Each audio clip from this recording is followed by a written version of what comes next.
On today's episode of Locked On Canadiens, the Habs show us that in life and in hockey, it's not how you start, but it's how you finish.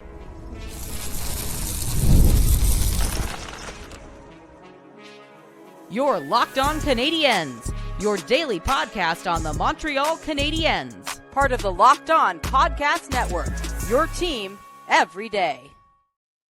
Hello and welcome to episode 1224 of Locked On Canadiens. Thank you so much for making us your first listen of the day and for subscribing wherever you get your podcast. Doing that supports the show and ensures you don't miss an episode. Today's episode is brought to you by Gametime. Download the Gametime app, create an account, and use code LOCKEDONNHL for $20 off your first purchase. Terms apply. Download Gametime today. What time is it? It's game time. My name is Ian Boisvert, also known as Maybe It's Ian, and I'm joined by the incomparable active stick, Laura Saba. Laura, how are we doing today? The Udi is back. This was an impossibly late game. I am wearing my holiday gear, my bedtime gear. I've already done my skincare. I am ready to just slide into bed. Unfortunately, the NHL schedule makers hate us, and they will not do these West Coast games only exclusively on the weekend.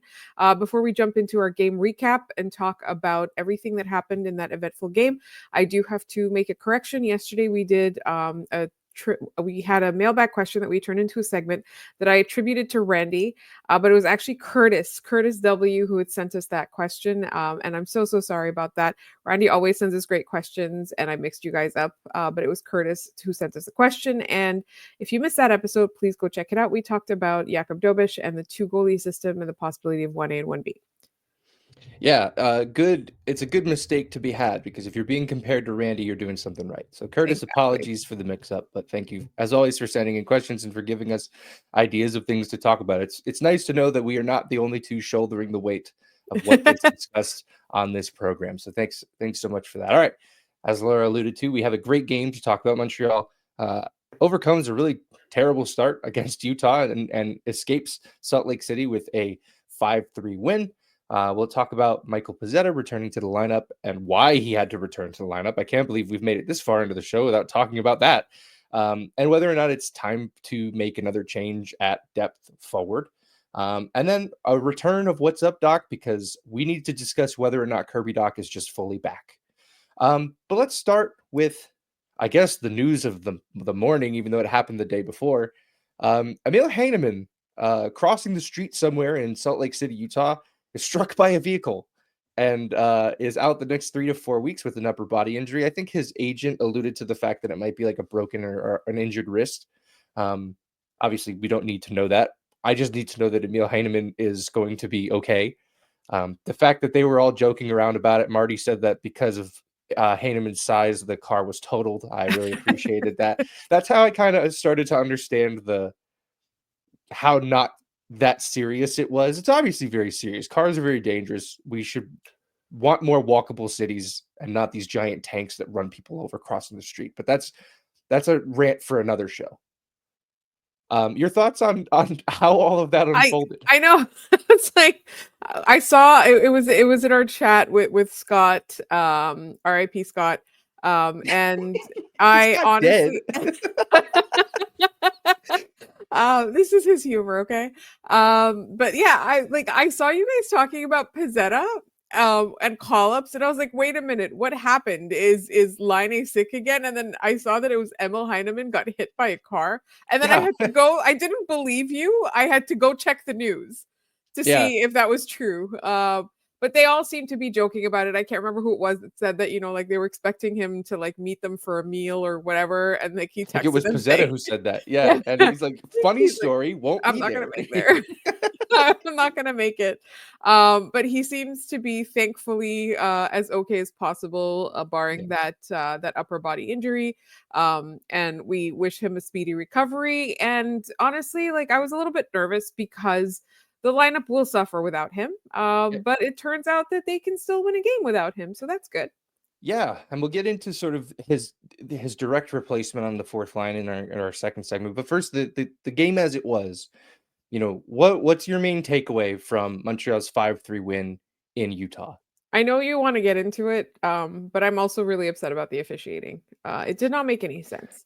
It wasn't biased. It just did not make sense. they were bad. terrible. It was bad. They were terrible. They did not. It just seemed like they didn't really understand. I wasn't really gonna do a ref thing because one, they ended up winning, and two, it's late and the game was more fun than the. I will not let the referees sully what was an ultimately very fun hockey game. Yeah. So we'll leave that there. You guys know they all stink. It's fine. Yeah. It's not news to anybody listening or watching this show that we're not big fans of the guys in stripes. Right. But as a result, the game had a really weird rhythm to it. Yeah. It was a very linear game, right? And we talked about the slow start. Obviously, they took some very ill-advised penalties.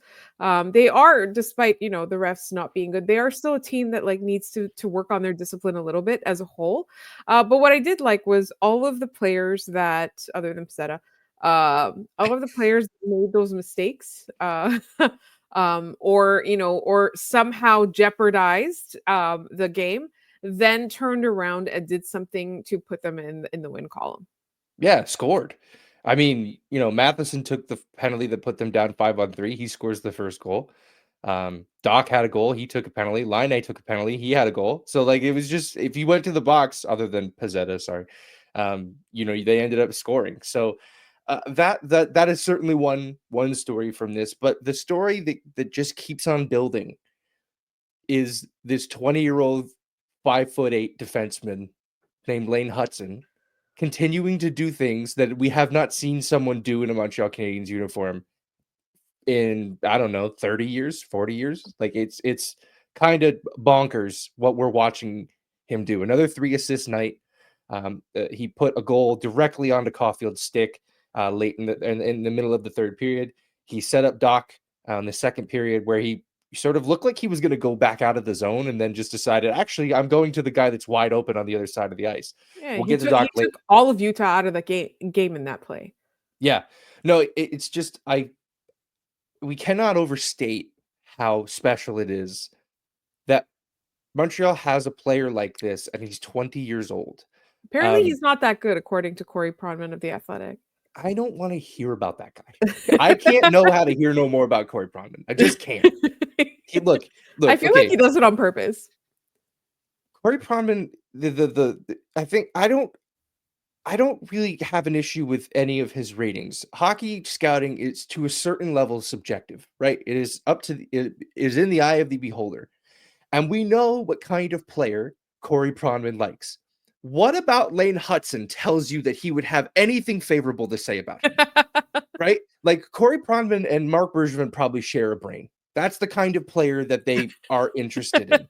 They want big, beefy boys, and that's really it. So, that's not to say his opinions are completely invalid. It's just to say that when he has an opinion on a player like Lane Hutson, I don't value it as much. Right. And I don't want this to turn into the naysayers podcast where we just kind of people who got stuff wrong, right? I can't bring myself to do it. But Lane Hutson is the thing. Right. This player is truly special in a way. And the thing that the frustration that I have is not specifically with one person ranking them too low in the rankings or whatever. The frustration that I have is this player is really special. And I just want more people to take notice of that. That's where I am at, right? So us as Canadiens fans, we haven't seen this in a long time.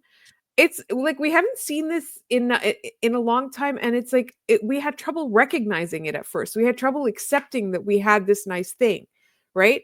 And so for me, yes, you said he's the story of the game. He's been the story of the game a lot. Even in some of the losing games, he was the only bright spot, right? Yep. No, absolutely. We're seeing. I think they mentioned on the broadcast he's the second fastest Habs rookie to 30 points, only behind Chris Chelios, which is the guy that, if you've listened to the show, we've both kind of targeted as that's the record he should be going for. The Calder is whatever. If he ends up losing it, it's mostly because he doesn't get the same national media exposure in the States that the others would get. But he can be the Habs rookie scoring leader. That's entirely within grasp for him. So, again, just another game that it looks like he just takes over at times. Montreal has not had a game breaker in a long time. Lane Hutson is a game breaker already. He's 20 years old. He's still on his entry-level contract. He's it. Yeah. We know Demidov is coming. We're hoping that he is exactly what he's being advertised as, another game breaker. Caulfield has elements to his game that make him a game breaker. Suzuki can do that from time to time.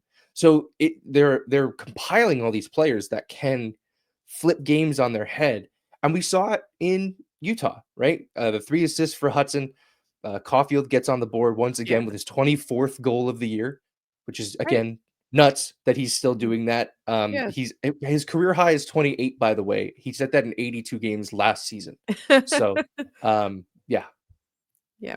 I think the thing with having true game breakers like Ivan Demidov and Lane Hutson is that the players that you just cited, people like Cole Caulfield or Nick Suzuki, it alleviates the pressure on them to be that guy.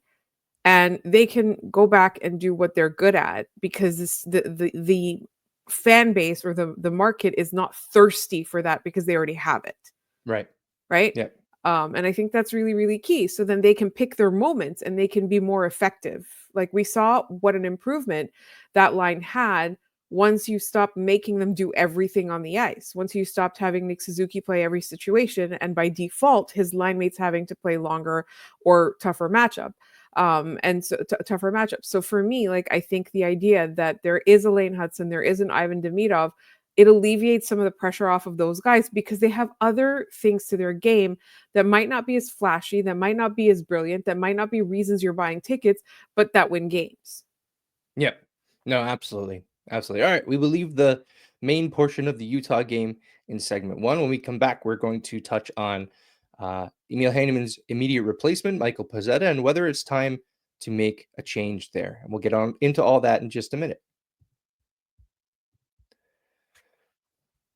I love going to live events, whether it's sports, music, theater, or comedy. One of my favorite memories was attending that Montreal Canadiens game last year in Long Island. The energy and excitement were unforgettable, even though the Canadiens lost in a shootout. Now, Gametime has made it even easier to get tickets for your favorite events with their new feature, Gametime Picks. This feature filters out the fluff to show you only incredible deals on great seats, so you don't have to waste time searching through thousands of tickets. Recently, I was looking to tickets for an upcoming Habs game using the Gametime app, and with Gametime Picks, I found amazing deals and could even see the view from my seat before buying. The super deal was particularly impressive, offering great seats at unbeatable prices. Plus, the app's all-in pricing shows the total cost up front with no surprise fees at checkout. Take the guesswork out of buying tickets with Gametime. Download the Gametime app, create an account, and use code LOCKEDONNHL for $20 off your first purchase. Terms apply. Again, create an account and redeem code LOCKEDONNHL for $20 off. Download Gametime today. What time is it? It's game time. All right, Laura, we are back, and we have one Michael Pezzetta to discuss. When Patrick Laine was out with an illness, he was the 13th forward. It was his time to step in. They played him on the they listed him on the second line, and I kept seeing people get upset because, why are you playing him on the second line? Well, he had like one shift a night on the second line, and then the rest of that time was split up amongst all the other forwards. Now he's getting rolled out on the fourth line, which is sort of where he should be if he's stepping into the lineup. That's where people wanted him to be.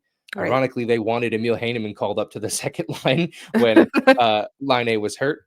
But his first step back into the lineup, in his correct placement on the fourth line, he takes a penalty immediately on his first shift, and he puts the Canadiens behind the 8 ball, and he plays 3 minutes and 50 seconds the entire game.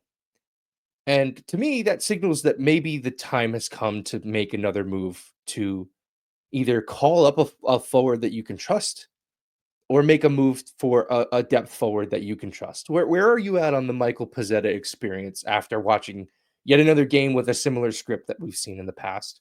Well, it's tough because he hasn't played that many games all season, right? So it's like it to me, unfortunately, they are now in the business of being in the mix and have to win games, right?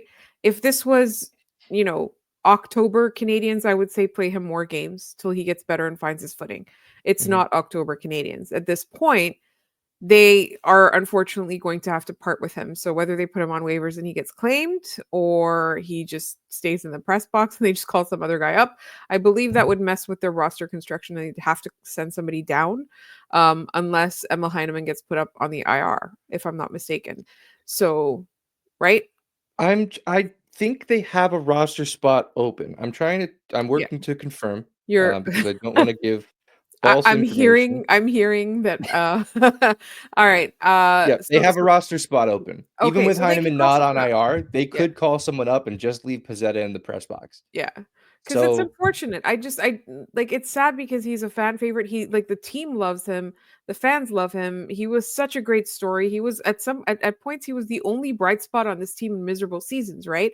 So it's sad, but it's also a business, and they're not losing hockey games. They have to win. They're in the mix. They're trying to do this progress thing. They have to part ways with him, unfortunately, or they have to keep him in the press box indefinitely, which is also not good for him, right? yeah. So the ideal scenario is that he stays unclaimed and he plays in Laval, but we don't think that that's going to happen because he seems to be the type of player that other teams would love. And it would be really upsetting too to see him get claimed and like thrive in a different market, like he Yeah, did his definitely. first season here. Yeah, no, it would absolutely be a bummer. You mentioned being in the mix. I feel it is important to mention that while the Canadiens won on Tuesday night, so did a lot of other teams that are, quote, in the mix. Yeah. Ottawa shut out the Islanders. The Columbus Blue Jackets won again. Boston beat up on Tampa. The only good news really came from the fact that Pittsburgh lost and Detroit lost. Those were the only pieces of good news on Tuesday night. And now, what's nice about these late games is there's not much because we're recording at after midnight. But what's nice is we can confidently say that all those scores are done, and we won't get like, oh, you got it wrong. Yeah, well, we record before we go to sleep, so that is what it is. So yeah, to your point, they cannot afford to have a guy in their lineup, especially when they lean so hard on that bottom six. They cannot afford to have a guy in the lineup play less than 4 minutes and be healthy the whole time, right? Be one thing if you got hurt and you left the game and okay, we need to figure out what we're doing with those lines.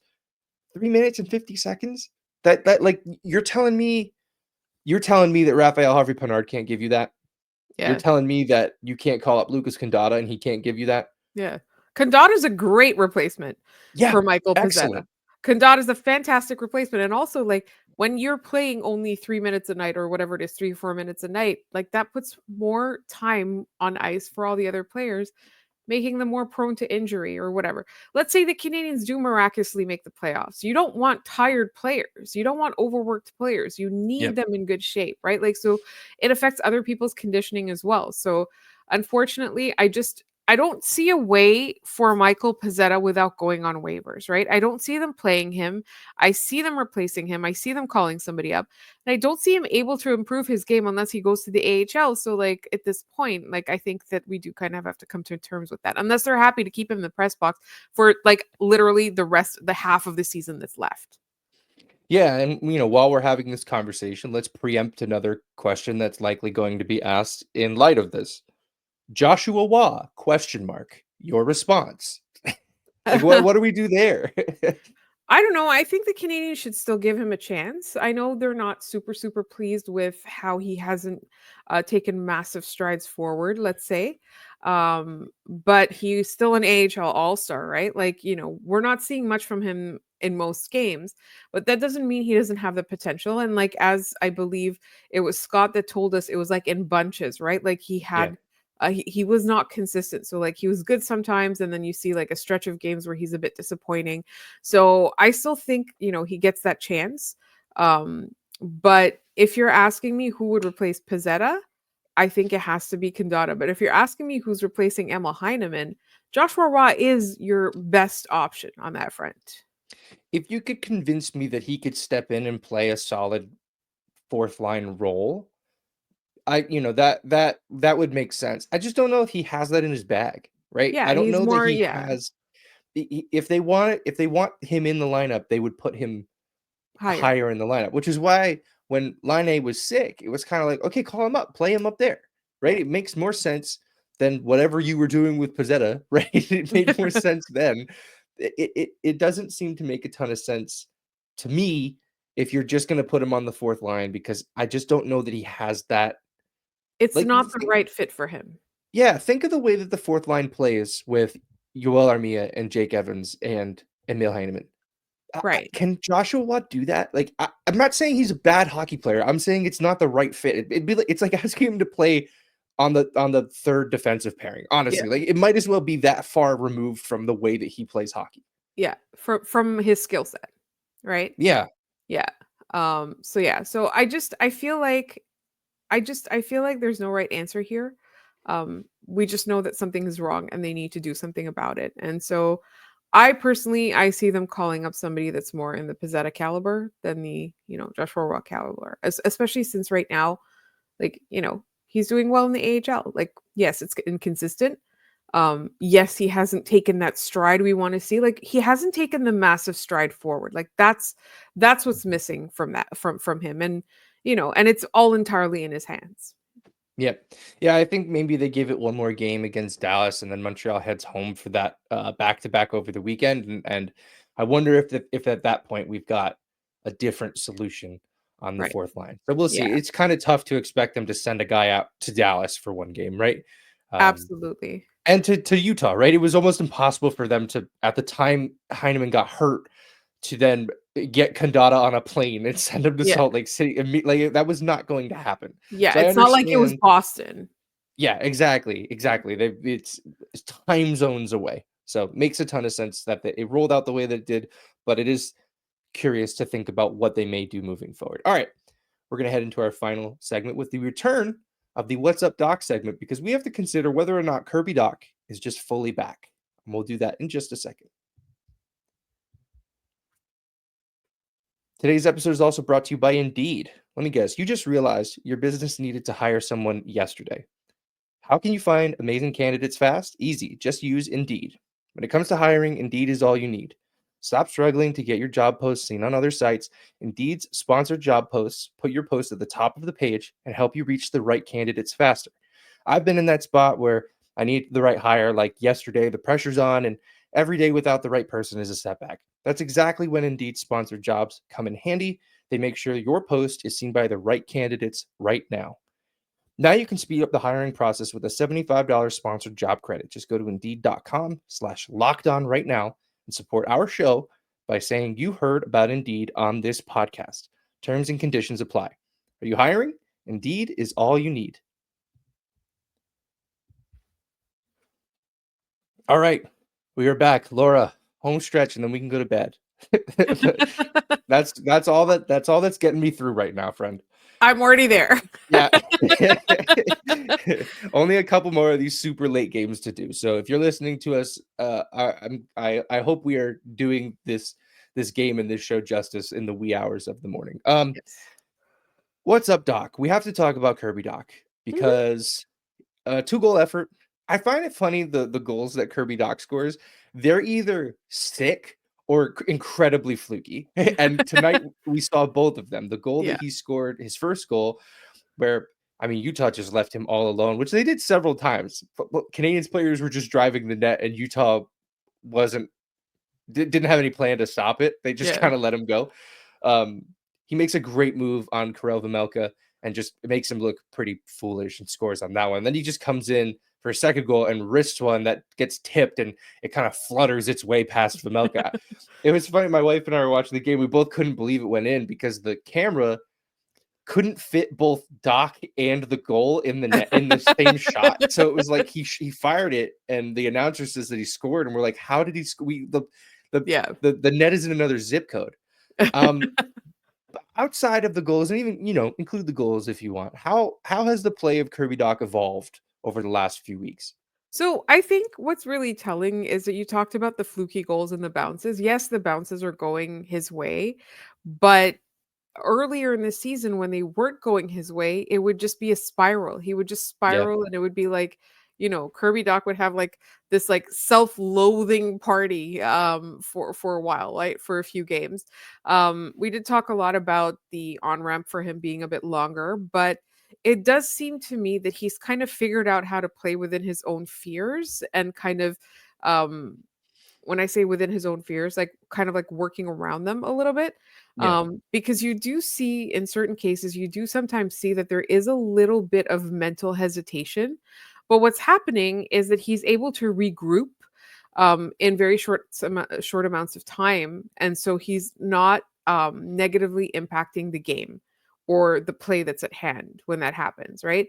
So I think that's really, really important. I love how he's playing as of late. I love that he's not letting it get to him. Whatever, anytime that there's a setback, he's not letting it get to him. I mean, we talked about the penalty, right? He turned around and he's like, all right, I'm gonna score. And then he scored twice. So Yeah. I'm not as worried about Kirby Dach as I was maybe 3-4 weeks ago, I would say. Yeah. You mentioned the bounces and the flukes that are somehow going in the net. Now, I find that it's important to realize that yes, they're flukes and they're bounces, but the only reason that he's getting credit for those goals is because he's in the right spot. He's Exactly. he's his we talked about his injury, and yes, the knee is a big part of it, but his brain is the other part of it. Not that his brain was hurt, but the way that he was thinking the game wasn't coherent for a Yeah. lot of this season. And that was always going to be the hardest hurdle to overcome. Now I mean, how often do we see him just battling in front of the net? It just Yeah. seems like so many opportunities to score come off of him just creating havoc in front of the net.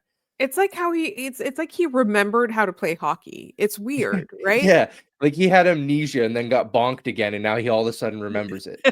Pretty much, which is crazy because he's played hockey all his life, but he looked so lost out there sometimes.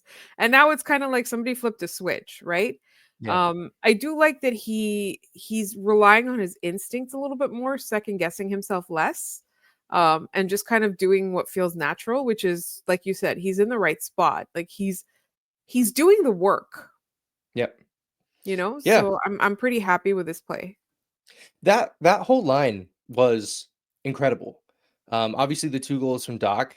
Line gets a goal. Newhook almost had a couple. He hit a post. He barely missed a tap in front of the net. He sets up Line's goal with a really nice pass that Carrier knew wasn't for him, even though it was right at him, and he just let it Yeah. slide through his legs. That was a really fun play. That line is gelling, Yeah. which I think you can't have a line built that way without a functioning center. And you know how we know that? We saw it last year, Yeah. right? We saw that line without Kirby Dach. Yeah. And Alex Newhook, God love him, he could not figure out how to play center on that line for the longest time. Because Now it's they're all not a kind of skill set. clicking. Right. Yeah. Maybe one day he's the third line center on this team. I think that kind of makes some sense, but a third line winger probably more likely. Yeah. But Kirby Dach is really rebuilding his game, and it's I think a lot of people said, he's going to have a long on ramp. And then the second the season started, that patience was gone, Yeah. which I found to be kind of unfair. And we Yeah. were constantly telling folks, it's going to take time. And there were some nights that were really frustrating. And we mentioned how frustrating it was because it was definitely, he knew it was frustrating too. So, we weren't breaking any new ground. He knew it was tough. We just try to report on what we see. But it's nice. He's putting it together. He's finding success in sustainable ways, like Yes. just putting his head down and going to the net.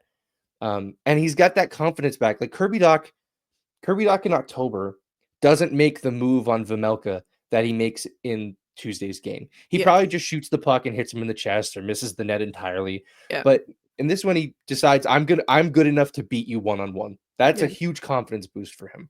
Don't forget, like, he also looks in the air as if to say, oh no, not again. Yeah. Yeah, the body language is completely it's such a great point. The body language has shifted entirely Yeah. from, the early Kirby Dach. He'll take a penalty like he did in this game and his shoulders will droop. Like he always has like that kind of pouty teenager aspect to him. Yeah. Um, Yeah. but also on his second goal, they only showed a glimpse of it on the broadcast. He skated by the Utah bench and he was yelling at them the whole way down. So like Kirby Dach, when he's mad like that, it's kind of fun to watch. He It's becomes a really different fun. animal. Yeah, he It's becomes a really different fun. guy. And also, now since we're talking about that, I have one last thing to say about Utah. I don't really have a lot of respect for a lot of the players on that team.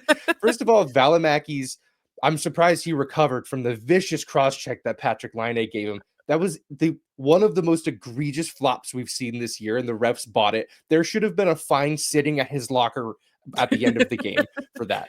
Oh The no, I died. Yeah, exactly. Exactly.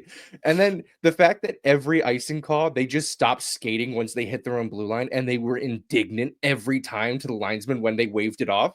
They just stopped skating. Like I haven't watched a ton of Utah hockey, and now I kind of am thankful for that because they made me kind of sick to watch on Tuesday night, to be quite honest. It makes me think like what's happening in every other game when they're getting that mad over waved icing. Like, Yeah. like how are they playing every other game in this league? Yeah. They're not new. Like the team itself is new, but all of those players were around last year somewhere. So Yeah. No, and they said about 15, pick interference plays that just drive me completely up the wall. So anyway, we haven't been doing it. We keep forgetting to post the Cole Caulfield L. So yes, we this have is the to do virtual that. version of it. I will be posting it as soon as we get off this recording because we didn't, and then they lost the game, and that was on us. Yes. Let's do our trivia, and then we can go to bed. How's that, Laura? Right. Awesome. This one's easy because I asked you who was going to score the first goal in Utah for the Montreal Canadiens, and no one got it right. It was Mike Matheson, Yes. which, knowing how people in this fan base react when you say the name Michael Matheson, I might as well be saying Beetlejuice. So that's not all that surprising that no one picked Mike Matheson, who Craig Button kept referring to as Michael Matheson. I was like, I've never met that man before in my entire life. So today's trivia question from this lovely book that a coworker gave me. Which goaltender did the Canadiens select highest in the NHL entry draft? So the highest pick in Canadiens history that was used on a goaltender. Who was it? If you have the answer, put it in the comments down below. Send it to us via email, lockedoncanadiens@gmail.com. Send it to us on Blue Sky, TikTok, DM, carrier pigeon, however you can find us. We will shout you out on the next episode of the show. And that's going to do it for us on this one. Thanks for making us your first listen of the day. For your second listen, head over to Locked On Fantasy Hockey. Get the edge over your league mates with daily tips from Steal and Flip. Subscribe to Locked On Fantasy Hockey wherever you get podcasts. Like I said, we're everywhere podcasts are available, including on YouTube, so subscribe. It really does support us. Add a like, add a comment. Those things all feed the algorithm and make us look really good. Locked On Canadiens just about everywhere. Blue Sky, TikTok, Instagram. LockedOnCanadiens@gmail.com for our email. Mailbag Friday, send in those questions. You can find me at Maybe It's Ian.